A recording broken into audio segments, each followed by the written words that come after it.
Hi there, my name's David and welcome to another in our series about lawn care. And this time it's all about autumn. So let's go and have a look in the garden.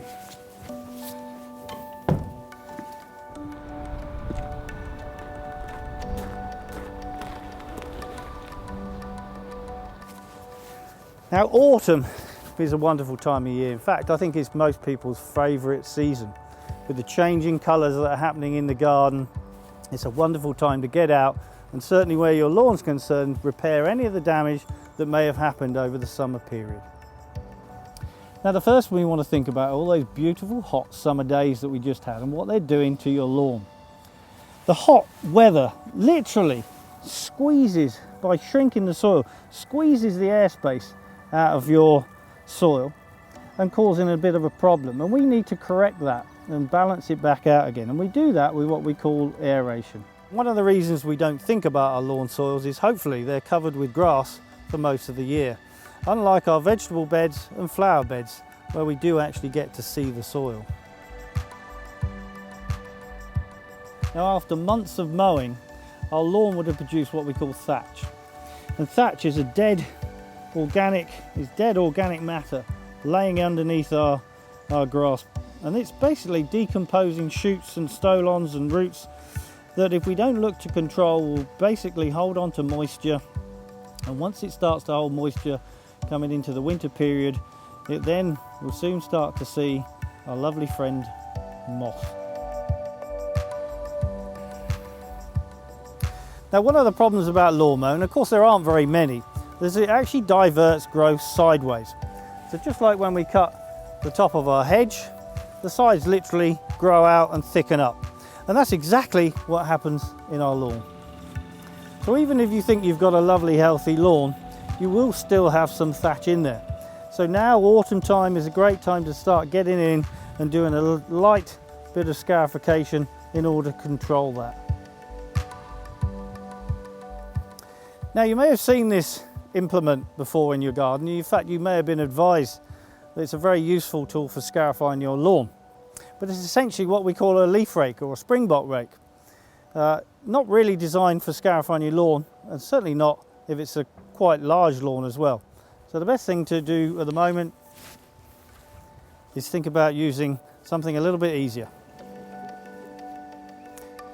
Now these are what we call Scarify machines. And apart from being a lot easier than using a wire rake, they actually do the correct procedure that we want when we're doing scarification. These are fitted with vertical blades, which literally slice through the shoots and the stolons, which thicken the lawn back up all on their own.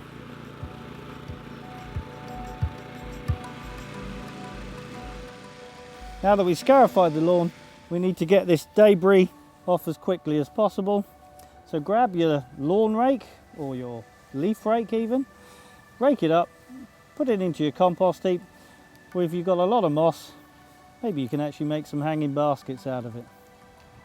Now, as much as I love the garden fork, it's not actually a tool that was designed to help you with aeration on your lawns. It was actually designed for use on digging over your flower beds or your vegetable patches. So if we want maximum benefit for aerating our lawns, I think this is best left in the garden.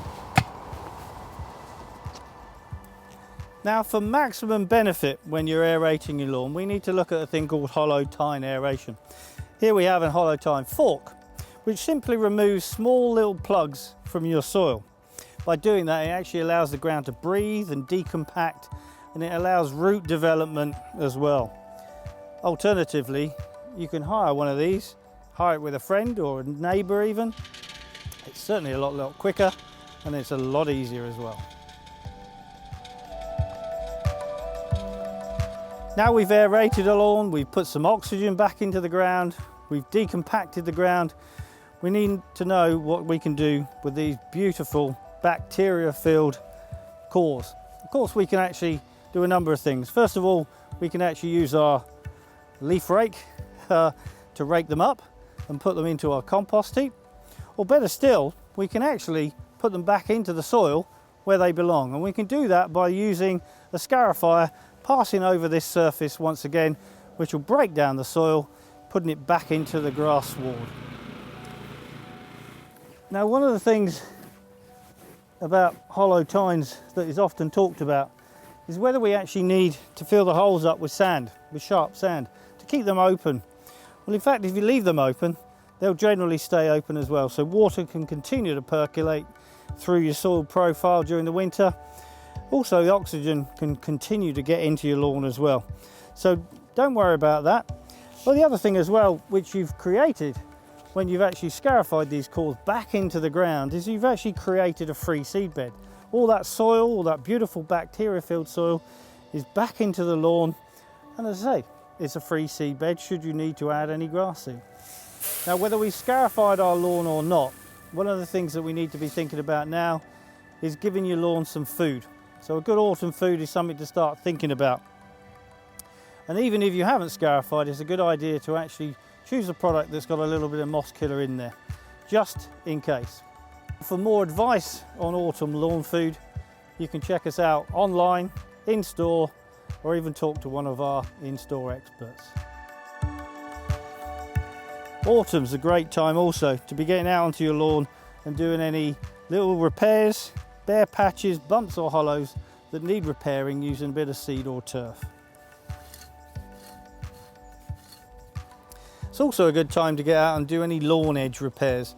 So whether you've got any difficult to mow areas that might need reshaping, or even areas that have just been purely damaged, it's a good time to take out a piece of turf and get any repairs done now.